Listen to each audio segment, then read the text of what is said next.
from the All Indiana Podcast Network. It's time for real conversation about the real issues that affect our communities. Poverty, education, equality, and more. This is Real Talk. Real Talk with Reverend Charles Harrison. Welcome to Real Talk on the All Indiana Podcast Network. I'm Reverend Charles Harrison, and on this episode, we will talk to three distinguished leaders and individuals in Indianapolis about Unigov. You'll learn more about Unigov in our episode today. Welcome to Real Talk with Reverend Charles Harrison, and we have three very distinguished guests with us today on the show, and certainly three friends of mine. As we talk a little bit about the Unigov today, and for many we will explain what that is. I have with me on the phone Eunice Trotter, who is the former editor-in-chief and publisher of the Indianapolis Recorder, and also a former editor at the Indianapolis Star. We also have with us today Annette Johnson, Pike Township Trustee, who just won her primary as an incumbent. And we have also with us in the studio John Hall, who is the former Deputy Mayor of Indianapolis under Mayor Stephen Goldsmith, and also just recently retired from HUD. But we still keep John busy. Amen. Amen. Basically, we want to talk about this whole issue today on my podcast show of Unigov. And I know, Eunice, you just helped sponsor a community conversation around the issue of Unigov. And for those who are listening to us today, I did a little research. In 1970, the Indiana state legislators provided for the consolidation of the governments of Indianapolis and Marion County. And we'll talk a little bit about what that looks like, what happened with that, because I know that some cities were included in Marion County and others kind of townships were not, and to talk about a little bit about that. Eunice, can you share a little bit about the panel and community conversation you had around the whole issue of Unigov? Sure, definitely. Well, a couple weeks ago, we had a panel at St. Luke United Methodist Church, and it was sponsored by the Indiana Remembrance Coalition and Kurt Vonnegut Museum and Library. They partnered with me, and I'm a part of both of those groups, to present this panel, and it was very historic coming together because John Mutz, who was on the panel, former lieutenant governor and a former state senator, and Ned Lampkin, a former state rep, and Faye Williams and Billy Broll, representing schools, are all in their 80s. And these people were all around when Unigov was created. In fact, Ned and John were part of the creators of Unigov. And then Bob Osley, he was present to kind of give a more contemporary take on the consequences of Unigov. So it was a great turnout. I had hoped that more people from our community would have been there because there was some great information. It kind of shows you what went into the thinking of people at that time. And one of the things that went into it was the lack of thinking of including anyone of color in the original group of those who put this together, this thing called Unigov. No black folks were at the table. Now later that changed and there were some, but they were then only there to help, determine how it would be implemented. So, big difference in being at the table when the plan is drawn versus, coming lately, sort of Johnny come lately to the table to implement it. So what were some of the conclusions, Eunice, in the discussion about Unigov, kind of the pros and cons of it and its impact on the city and particularly communities of color? Well, among the major pros for Unigov is it did place Indianapolis on the map, so to speak. This was always called Indian No Place, Naptown, those kind of terms, even though for a lot of us that wasn't the case. But when it is related to economic development in the city was in a crisis at that point. Back in the 60s, downtown was being abandoned. There was white flight, not just flight of residential areas, but also business. This was during a period when the big box stores were being created, the shopping malls, so to speak, and they were abandoning downtown. So downtown Indy was a ghost town. So Unigov did double the Indianapolis population, which then allowed it to be considered a first-class city. It allowed government grants to come in because those grants come into first-class cities. It allowed us to get the Colts, for example, and our Pacers. We were a big city now, and this attracted dollars, investment dollars. And so all that was good stuff. What it also did is it assured that there would be a Republican mayor and a Republican administration in the city for the next foreseeable few decades, and it was the case. There was not a Democrat elected until Bart Peterson for 30 years. So pretty much Republicans ran the city, and I'm not saying that's bad or it's good, but what was bad is that Unigov left out the schools. It allowed Indianapolis public schools to be just raped of students while not receiving any support financially to help them along their way. And today, that impact is still being felt. Unigov also left out fire and safety. There's still debate over whether or not the township fire departments will merge with the Indianapolis Fire Department. And there's some for it, some against it. Welfare was left out. So all the things that you think that a poor community would need most were left out of the merger. There were good things and bad things, and that's what was discussed at that forum, the intended and unintended consequences, the good stuff and the bad stuff. John, you were sharing with me prior to the podcast today your perspective on Unigov, and I know you worked with Mayor Goldsmith, and later at some point you worked at that time with Senator Lugar. What was your perspective on it and on Unigov and the pros and cons of it? Well, first I want to say hello to my good friend Annette, who just won her primary, and thank you. Based on her leadership, will continue to do a great job in Lawrence, in Pike.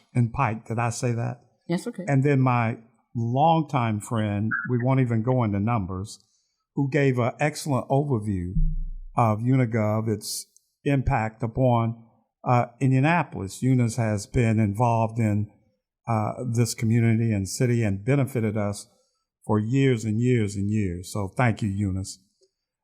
Unigov was a tool that, we have to look at the 1960s and the 1970s. And Eunice pointed this out. There were riots in 5-6 major cities. One in 1967, I think that was Detroit, not sure. And so therefore, the white flight out of urban core cities was humongous. Eunice has pointed that out. In Marion County, 47 census tracts lost over 1,000 European American Hoosiers within that period of time. That's almost 60,000 people, middle income, youth, educated, leaving the urban core cities. So these leaders look for a way to capture the tax money that was fleeing with them, and in order to continue to fuel what we feel Indianapolis is the engine in central Indiana that runs the economic development and growth that happens. Did it have impacts that minorities and Democrats would feel did not benefit them? Yes, it did. But I think I think you've got to look at the wider picture of the state of the economy, how and we look at Newark, New Jersey, we look at Gary, Indiana, where that urban core deteriorated so upon white flight out of the city. What I think Unigov was able to do that was a positive was to capture that tax base to continue to fuel the engine. Trustee Johnson, one of the things as I've studied this was, I think, two things, and Eunice really touched on both of them. The failure to consolidate the public schools and its impact, and also she touched on, and I know this was an issue in your campaign, consolidating the township fire departments with the Indianapolis Fire Department. What's your perspective on Unigov, its pros and cons, and as a trustee, what has been the impact on Pike Township, good or bad? All right. Again, thank you, Pastor Harrison, for this opportunity, and it's good to be on the panel with my good friend Eunice Trotter. She's been on the campaign trail with me throughout this particular election, and we've had some wonderful talks, and she's given me some good advice as well. And good to see John Hall as well. He's always out there being a great advocate for our city. That's such a great question, Pastor Harrison, because when you think about as a trustee, it's pretty much what Eunice has shared and what John Hall has shared. What really signifies with me is that tax base, because again, the consolidation is what it is. You're consolidating, you're coming into the fold. And so what has really been a hot topic in Pike Township is capturing the Pike Township Fire Department, where it would come into the fold, and it's, again, the tax base. I mean, John Hall just really pinpointed it. That's what the Unigov is. How do we get the tax base, monies that can be used, for the Marion County? Because you're going to have these outside entities. You still have 3 townships out of the 9 that have their fire departments. Of course, Pike, Wayne, Decatur. But then you also, the residents in those townships will lose those services because, again, we will lose that nice tax base that we have. And so when you think about consolidation, it's all about, the money, where the money is going to go. And when that money goes, you have to think about the services that you will eliminate as well. And I think about, again, in 2011, I remember when I did run for one of those at-large seats. That was in 2011. Of course, all Democrats won those 4 at-large. And then, you heard a lot of chatter. Oh, it's getting out of hand. The Democrats are controlling. They're getting huge here in Marion County. And then you fast forward to 2015, and they eliminated those. The Republican Party, legislators, whatever, eliminated those 4 seats. And so it's all about control. Eunice, one of the things, and I don't know if it was talked about in the panel discussion, but if there would have been more input from the Black community, were there things talked about that would have been included in Unigov that would have benefited the communities of color? Well, one of the things that was discussed against Unigov was the dilution of the Black vote. Okay. When those outlying communities were merged with the Indianapolis old city limits, at one time, just keep in mind, that was South 38th Street was the old city limits. When those communities outside, that's Washington, and all these communities outside Lawrence and so forth were combined, it diluted the Black vote of Indianapolis. At that time, the Black vote was about 30%, and which meant it was a higher percent of the Democrat Party because at that time Blacks were mainly Democrats. So what they said back then is, had this merging not happened, Indianapolis could have potentially had a Black mayor before now, or by now at least. But when that white population was added to the Indianapolis old city limits population, it doubled the amount of Republican voters, which assured that there would never, in any sense of the word, soon be a black mayor.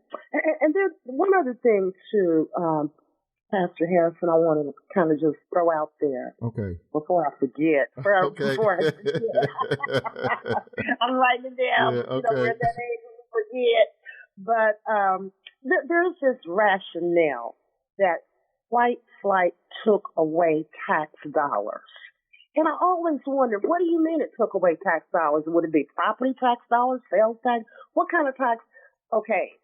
So people usually say, oh, well, property tax dollars. They took away property because all the white people moved to the suburbs and left, just these poor black people in the community. Well, the property was still here.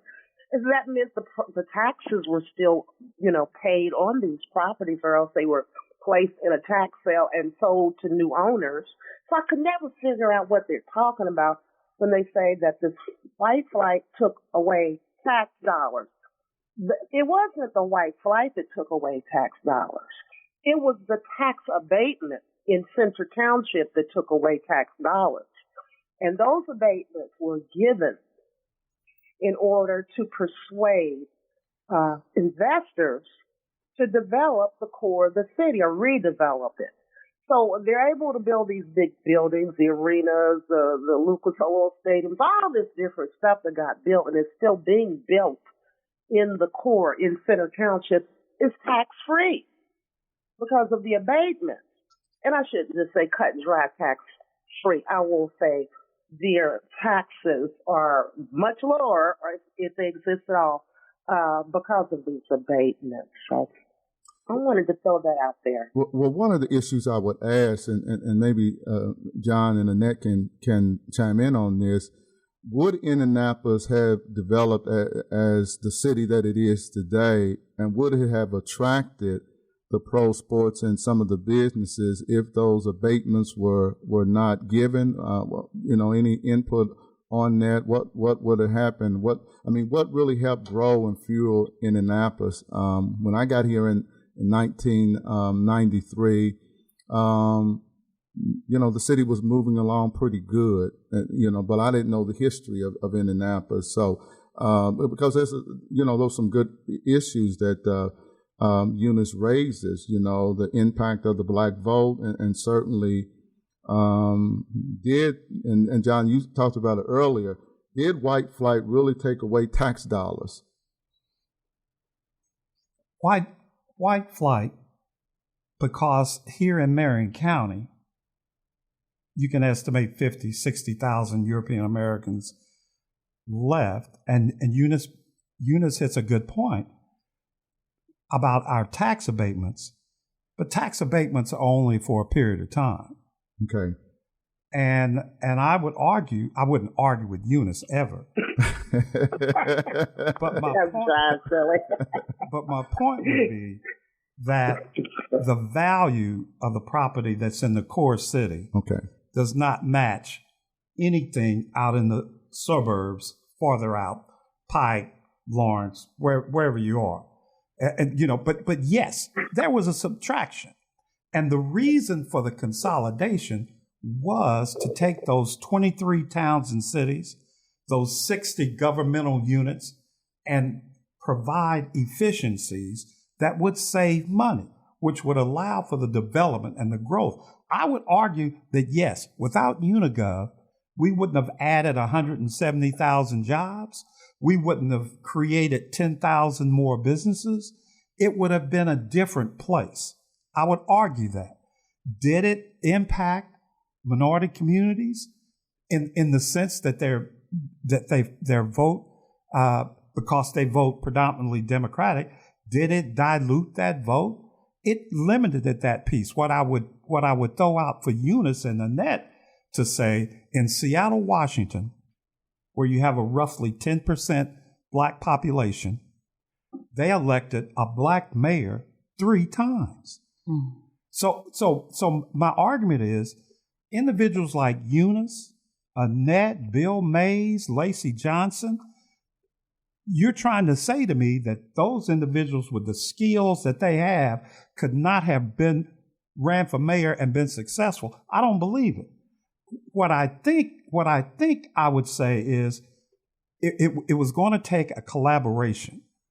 Even today, an African American man or woman or Hispanic man and woman running for mayor would have to collaborate with other groups within Marion County to be successful. I think at the time that we're talking about Unigov, I think those individuals who were making money, who had other interests in leadership positions, they didn't toss their hat in. However, it is an arguable point. Mae Jemison, I remember her running. And I remember Mae, she grew up in my neighborhood. So, I don't know if I slipped her a vote or not. But Mae ran and got 45% of the vote, and Mae did not have a lot of money. So I would argue that the potential has always been there. The issue is, yes, Unigov provided 85,000 new conservative voters here in Marion County, and that made it very difficult for Democrats. No question about it. However, I want to lay out the fact that we had individuals who were at a high caliber that I've named. I didn't see any of that kind of effort to collaborate and get those individuals elected. So what was the politics behind, Beach Grove, Lawrence, Southport, Speedway? We talked about they were allowed to vote in the Indianapolis mayoral election, but the residents of Indianapolis was not allowed to vote in their mayoral election. So was that the deal that was cut to get them to be a part of Unigov? It was, according to John Mutz and to Ned Lampkin, they viewed not allowing Beach Grove and Speedway and so forth to vote for the Indianapolis mayor as taxation without representation. So they felt that they had to make that allowance because now those communities were going to have to pay taxes within, the Indianapolis metro area, the metropolitan area that would include them. And what would be the purpose of Indianapolis in voting for their municipal government? So that was a deal cut. You raised the question of what would it been without a Unigov. I wanted to just quickly throw out a few notes here about that. Okay. Without a Unigov, it is very possible we would have had a better educated minority Indianapolis because we would have had better funded Indianapolis public schools. As we know, when the children leave the school system, the money goes with them. Now, during that period when those kids were being bused, and I tell you, I did not allow my kids to be a part of that busing movement by any means necessary. Those children were sent out to those township schools, and they were so mistreated in so many instances that they're now in their 50s, still recall what happened to them in those schools. Now, not all of them went through that. There are some people, of course, who tell a great story about what happened to them in those schools, but far too many had very negative, nasty, bigoted, racist experiences. And so that turned them against schools. The parents couldn't get in there. There was this distance. Neighborhoods were broken up. I believe Lugar said at the time that he thought, and not just Lugar, but Dillon, S.U. Dillon, who was handling the DFAD case that was filed against the Indianapolis public schools for discrimination, not discrimination, but for segregating the schools, was made worse by Unigov. During the time that the lawsuit was filed, it was before Unigov was approved, so the lawsuit was pending before Unigov got the okay from the General Assembly. Okay. When the lawsuit was filed, there was segregated schools in Indianapolis, period, no doubt about it. But today, and I think it was 30%, I think, John, you might remember if you can correct me, but today, IPS is 70% brown and black. I never could understand how you desegregate IPS by sending black children to the township schools. We'll just kind of let that sit. How do you desegregate a school system by eliminating the children? So would the school system have benefited, Eunice, if money? Yes. If Unigov would have it, combined the township school systems and those other cities into one school system, would it have benefited all the children of Marion County? Well, if there is equity and parity in the distribution of the funds, yes. But what's been happening in IPS is the money has been leaving the IPS system.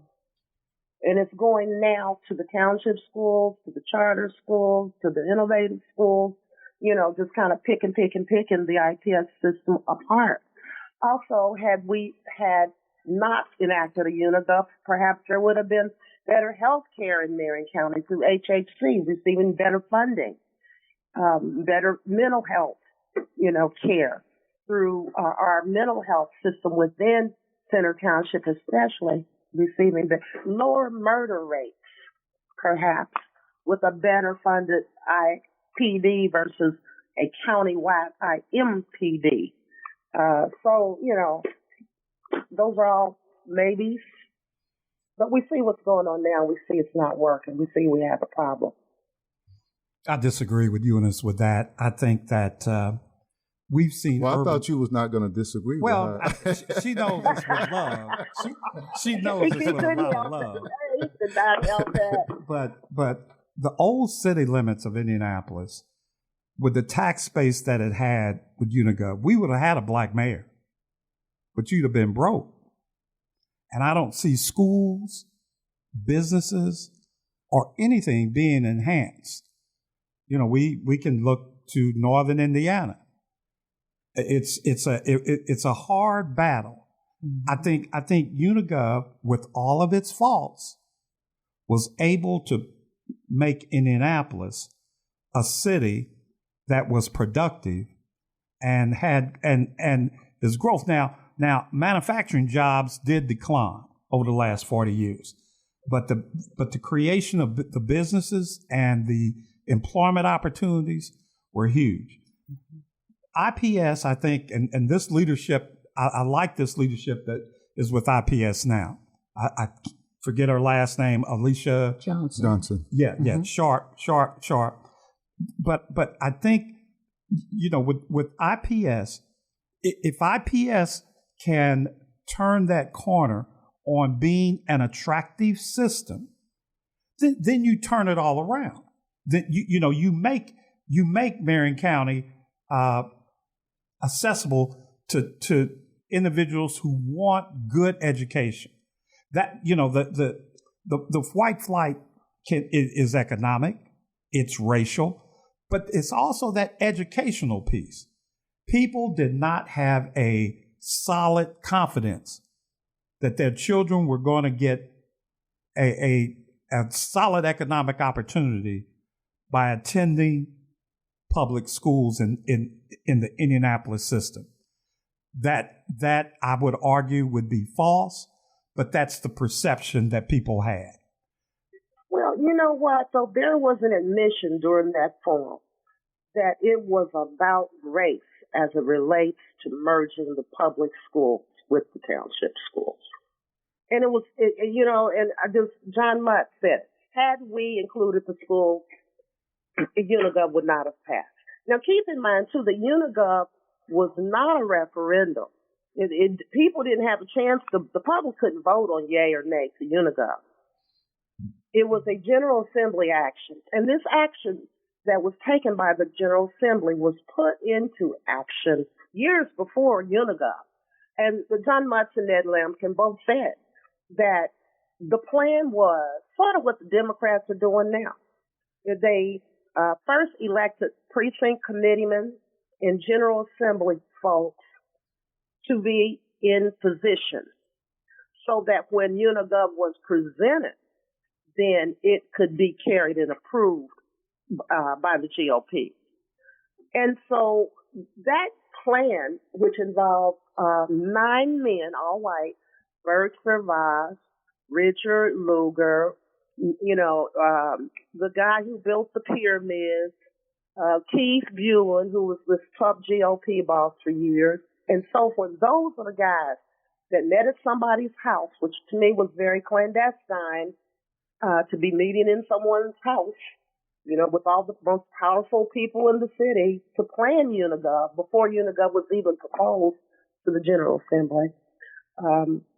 It kind of speaks to its origins and whether or not it was something that was really something good for everybody versus only good for the rich, the elite, the developers, the business people. You cannot have a city that is economically weak. And that's where Indianapolis in 1970, you had the picture there of lost population. Mm-hmm. You didn't have major. We are able to maintain 3 Fortune 500 companies. What I would say to Eunice, the integration of schools in 1972 was about race. I would argue with her today. The population in IPS mm-hmm. of African American and Hispanic students is extremely high. Integrating schools today is difficult. So I'm not going to buy that Unigov is a Candlestein kind of piece. There were unified governments going on in Florida, in Nashville, Tennessee. There was an example of how you consolidate, lower your costs, provide efficiencies, and grow your economy. That's what was done. Was it done as Eunice says, that it was done in a closed kind of piece? It was done politically. And the politics of this whole argument, as you see, it still goes on today. The politics of this whole thing was you weren't going to get Unigov done by drawing a picture. It had to be deal cutting. It had to be trade-offs, and that's what happened. But I think I would argue it's for the best. This is Real Talk with Reverend Charles Harrison, and my guests today are Eunice Trotter, John Hall, and Annette Johnson, Pike Township Trustee. And the conversation today, for those who are just joining, is on the whole issue of Unigov. Was it good or bad for Indianapolis, and what has been the pros and cons of it? And Trustee Johnson, I know you have been eager to jump in here, and we'll have you jump in now, and I know you want to share some things. Well, I was just thinking about what John Hall said. I mean, I think we wouldn't be the 13th largest city if we don't make some type of provisions and do some things to move, the city toward, where we need to be at. But at the same time, I think about Gary. I mean, there's much that hasn't been done there, and now you see a city, that particular area that has really deteriorated. And I think that's because, again, you didn't have like-minded individuals that could come and try to figure out how can we, pull Gary out of what they're going, where they are now. So it's such a great topic, and, we're going to have the pros and the cons. But, I think about, we still, even now, should be able to elect an African American or a black mayor. I think we should have been able to do it 4 years ago. But again, I think what has to be done is who's going to step up. It has to be a leader that is willing to step up. And I think that's what's holding us back. Because like you said, you talked about Mae Jemison when she did it. And how come we didn't have someone, after her come? Why have we had such a long period where no one has stepped up? And I go, across, the country and these other large cities, and they always laugh, and I say I'm from Indianapolis, Indiana. The number one question they ask, and I had shared this with Pastor Harrison, how come you guys haven't elected a black mayor yet? What are y'all waiting on? What are you doing? And so that's my question. How can we do that? How can we get to that point? And how come we haven't? If Mae Jemison was the last one to try that, and that was many, many years ago. So my question, and Eunice, maybe you can help answer this. So is Unigov a permanent part of Indianapolis? Can it be undone? And if so, how would that happen? Or at this point, is the goal to try to make it better and more equitable? Well, regardless how I might sound, I don't knock Unigov as being a bad thing. Okay. I think it needs to be a complete consolidation, because there was a study I read that said that merger really did not stream government in Indianapolis the way they expected it to be. Okay. But yes, there was some merging and streamlining, but also there have been some, contradictions to that goal of streamlining government. So that was one of the big goals. Somewhat it has been, and I can't count the number of entities and taxing districts and all that stuff off the top of my head. Don't care to even want to know it. But what's going to be interesting to me is gentrification. As more and more, yuppies and buppies move back to the core of the city, building new homes, rehabbing existing ones, taking back the core of the city, so to speak. You might see some different things going on with Unigov. Now, a lot of these people, aren't people with children in schools and all that stuff.